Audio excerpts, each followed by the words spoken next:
लिखा है कि भगवान श्री कृष्ण की संतान नहीं हुई आगे, परेशान हो गए भगवान भी। क्या होगा, पत्नी हम परेशान, हमारी कोई संतान ना होने लगी, क्या होगा। तो भगवान के एक वंशज थे जिनका नाम था उपमन्यु। क्या था? उपमन्यु था। ये भगवान शिव जी के भक्त थे उपमन्यु। एक दिन एक नाना जी क्या चले गए, अपने नाना क्या, और नाना जी क्या जैसे गए तो नानिन बलियों ने दूध दीनी पिलाते हैं। क्या दीनी? दूध।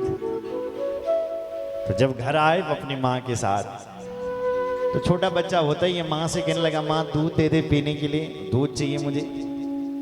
माँ ने कहा हमारी तो नहीं है बेटा, गाय भैंस रखी हुई, कहां से देंगे। बोले मुझे अभी दूध चाहिए। माँ बोली इंतजार कर, मैं लेकर के आती हूं। लेकिन बेटा नहीं माना। तो माँ ने क्या कर दिया, आटा निकाला, आटा, और आटे में पानी मिला लिया। नहीं बन जाता दूध, आटे से पानी को मिलाया और दूध बना दिया सफेद, दिया कि ये ले, अभी चाहिए तो ये ले पी ले। उस बालक ने जब वो दूध पिया आटे वाला, तो अपनी माँ से वो दूध का गिलास ही फेंक दिया। माँ तो मुझे मूर्ख समझ रही है, मैं जानता नहीं हूं कि दूध का स्वाद क्या होता है। ये कैसा दूध तूने मुझे पिलाया,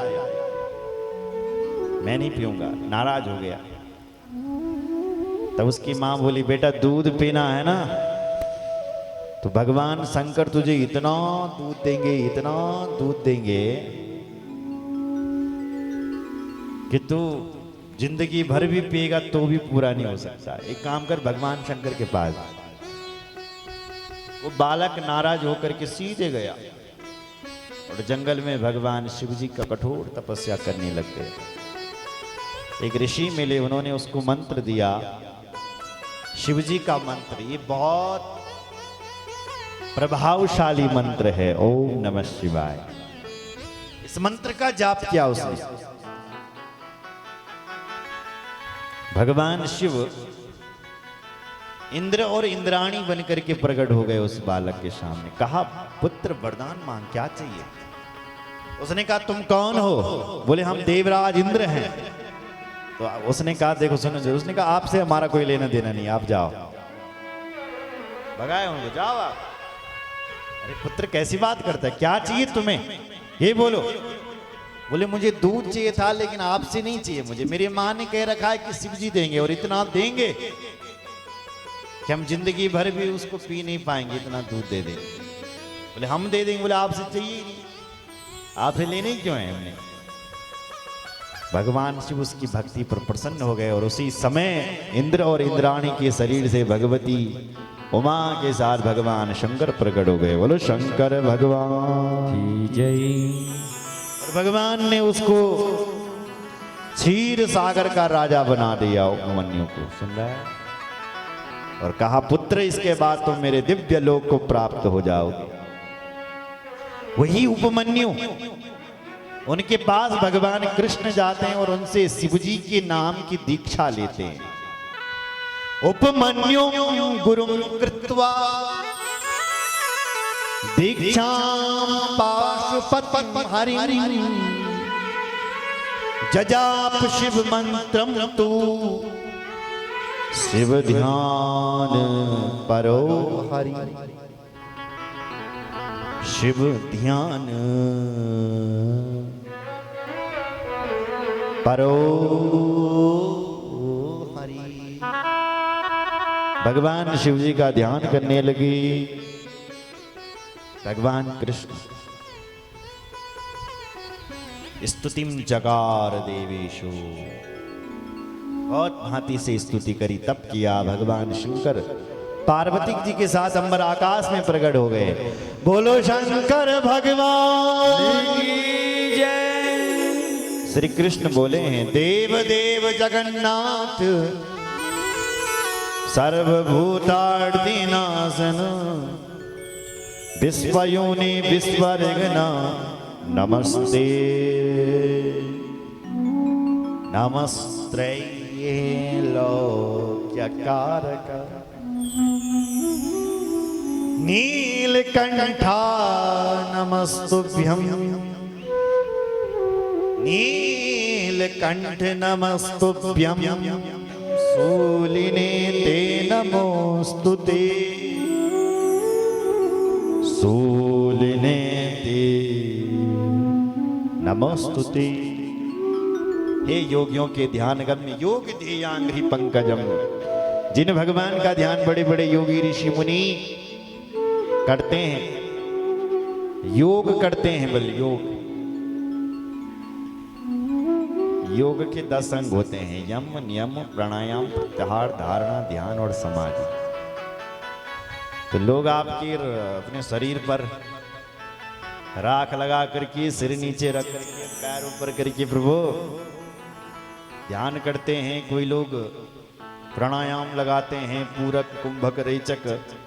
कोई लोग अंगूठे पर खड़े होकर के आपका ध्यान करते हैं।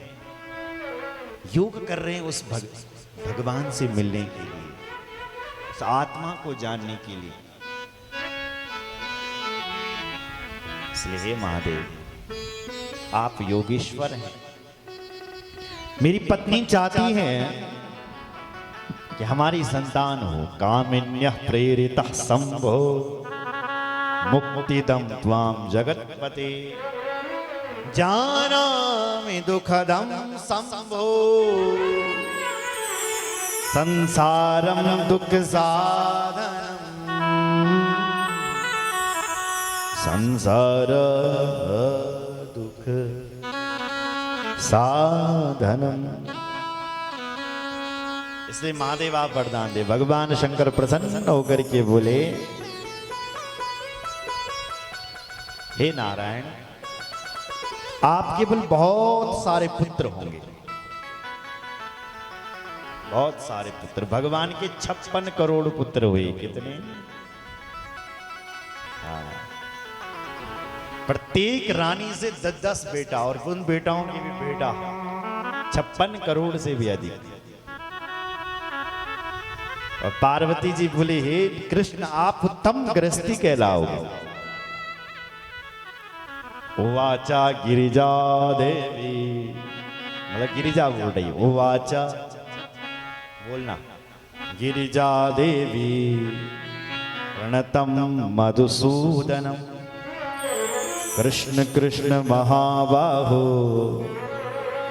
संसारेस्मिन् नराधिपा।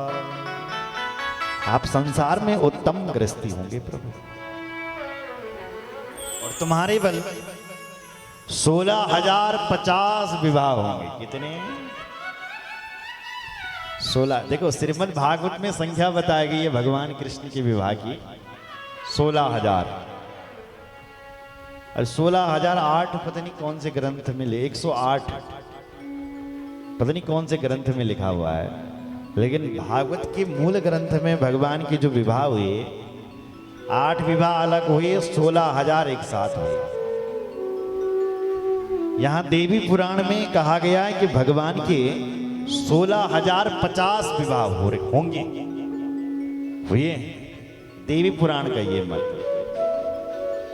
बोलो जय श्री राम। तो तुम्हारे 16,050 विवाह होंगे, और तुम प्रत्येक रानी से तुम्हारे पुत्र होंगे, और पूरा तुम्हारा वंश 56 करोड़ से भी अधिक का होगा। बोलो वत्सल भगवान की जय। हर हर महादेव, हर हर महादेव। इस प्रकार से भगवान घर गए, और सचमुच महाराज भगवान के पुत्र पौत्र आदि भी हुए। ये सब शिव जी के आशीर्वाद से हुए हैं। दंपत्यार्धम उमाम सदी। अगर तुम्हें सुंदर पत्नी चाहिए, बोल तो भगवती की उपासना करें। सुंदर पति चाहिए तो भोले बाबा की उपासना करें। बोलो जय श्री राम। और पति पत्नी में झगड़ा होता हो तो उमा भगवती की उपासना करें, भगवती उमा की। दंपत्यार्थम, पूरे दंपति को भगवती उमा की उपासना करें। आइए भगवान शिव जी का एक भजन करके आऊं, आगे की कथाओं में आपको लेकर के चलते हैं। बोलो शंकर भगवान की।